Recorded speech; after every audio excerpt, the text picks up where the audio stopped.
This is Gold Leader. I copy, Gold Leader. Returning For the target shaft now. Our latest restoration involves the most unsung fighter in the history of Kenner Star Wars, the Y-Wing fighter.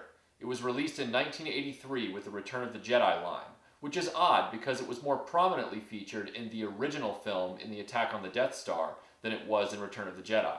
This particular example comes to us from longtime subscriber and friend Jason Brown, who had this from his original collection, and it needs some TLC. The Y-Wing fighter, while it wasn't my favorite growing up, as I got older, it became more and more impressive to me. It has amazing details. It's got an amazing sculpting on the body that many of the fighter planes from the Star Wars line don't have. It just looks almost like the original shooting model. But what it also has that I've never seen before, because I've never actually opened one of these, is the complex landing gear mechanism.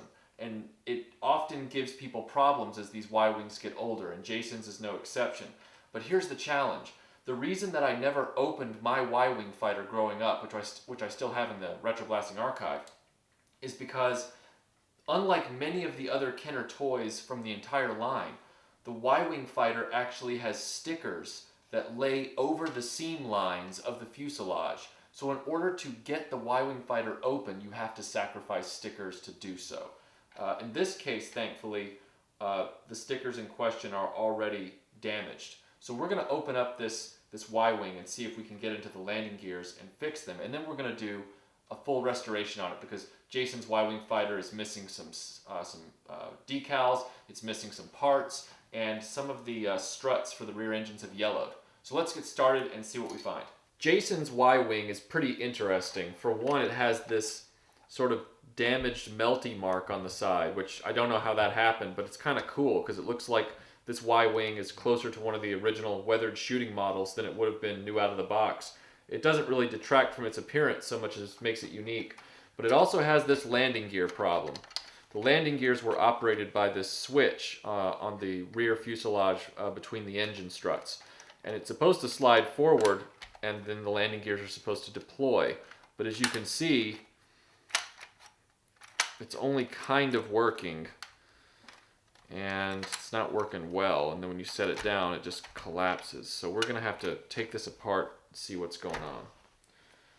It's really easy to get into the Y-Wing as far as the screws are concerned because they're obviously placed. Unlike other fighter planes like the B-Wing, the TIE Fighter, and the X-Wing, the Y-Wing starfighter is linear, doesn't have three dimensions of mechanism.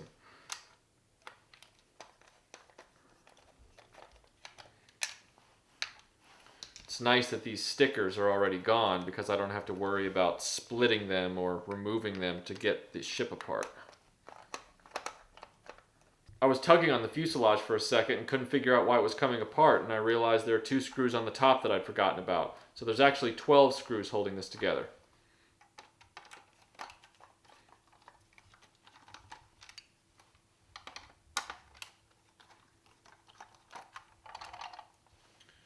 Now it should come apart.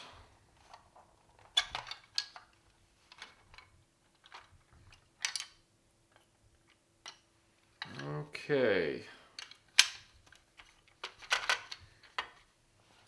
The Y-Wing fighter is very complex because of this upper turret that's positioned over the cockpit. When you would use the battery feature, it would rotate the turret up top, and then you would have this kind of cannon effect, and those tend to seize up as well. So we're gonna fix that too. But first, let's just figure out what we have here. I have never seen the inside of a Y-Wing before.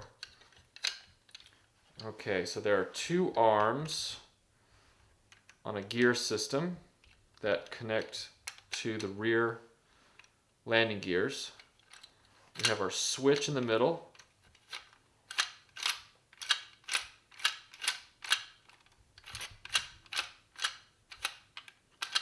So now the trick is figuring out how this relates to the front landing gear and why it won't stay. Okay, that should be, okay, that's up, so pulling back is up, but one keeps falling. what ends up happening is that these cogs that are gears on this track, when you move this back and forth, and it's supposed to line up and catch the front landing gear like this, they seize because they get out of alignment. Like right now they're out of alignment, and so it's not moving. So what I'm going to have to do when I reassemble is figure out how to line these up and keep them from seizing again, so that Jason's Y-wing will be able to sit on its landing gear properly. See, right now it's just frozen up, and then it pops out, and it's just a mess. But fortunately, we don't have to worry about that right now. I'll devise a solution on reassembly. Let's get the rest of the pieces off. So the first thing we can do is remove these landing gears. They just drop out the bottom after you remove the... you want to press the switch on them. There's a pressure fit that keeps them in the ship. This is where your screwdriver comes in handy.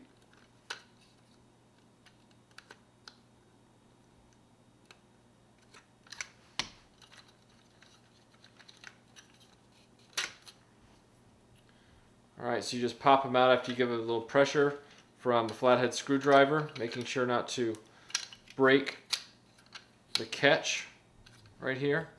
So you're going to press that in as you push it down.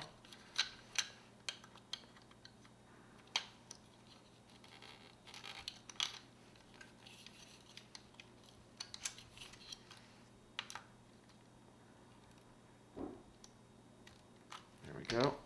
And then just push through. And your rear landing gears are out. Bomb release button just pulls right out from the center. Drop that. Then we can remove this lever arm. This is the thin piece of plastic that causes all the trouble with the landing gear assembly. You can tell over time it'll get warped. In some cases it could break. Fortunately, Jason's is in good shape. And then we get to the engine mount itself. This is the post that the turret will sit on. So when the engine activates, it activates this complex gear and cog system, which then rotates the turret because the turret is attached to an arm that is attached to the main cog. Now this arm and turret pin come right out. Make sure you hold on to these parts, you're going to need them. And then when I switch back over to my Phillips head, we can remove the engine, or the motor. I always call it an engine. One screw, and then gently remove this gear system. I try and keep these things, these assemblies, in their substates. So I'm not going to take that cog off. There's no point. Or that gear. I'm not going to take this gear off. I'm going to leave it right where it is. Then I'm going to remove these two gears. And remember, if you have a feeling that you're not going to be able to remember where all this stuff goes, take a picture with your phone or your tablet or a camera before you start taking stuff apart. Or I guess just watch this video. Alright, so now I'm going to remove the front landing gear. Get that out of here. And then I'm going to remove the motor. But because these are all fitted in here with these rivets, I'm not going to be able to remove all of the wiring. So what I'm going to do is, as with the TIE Fighter and the X-Wing and the Snowspeeder, I'm going to disconnect the motor from the wiring harness to get it out of the way. At this point, this may be as far as we can disassemble the Y-Wing fighter. If I look in the battery compartment, I might be able to... Yeah, everything's riveted in there. So we're going to have to be very careful when we're spot cleaning this. We're not going to do a full scrub down. We're going to spot clean this with just some dish soap and a toothbrush in places because we don't want to damage the electronics. Alright, so that is the Y-Wing fully disassembled and ready for cleaning. We're going to do some retro bright to these struts. They've yellowed, as you can see. This one's the way it's supposed to look, and these are kind of yellowy, so we're going to put some retro bright on those and get those going. We're going to spot clean this. We're going to take some of the sticker residue off of these to get them ready for new stickers. And then we're going to fix the landing gear and put it all back together in part 2. So we look forward to seeing you on part 2, and hope you enjoy this particular restoration.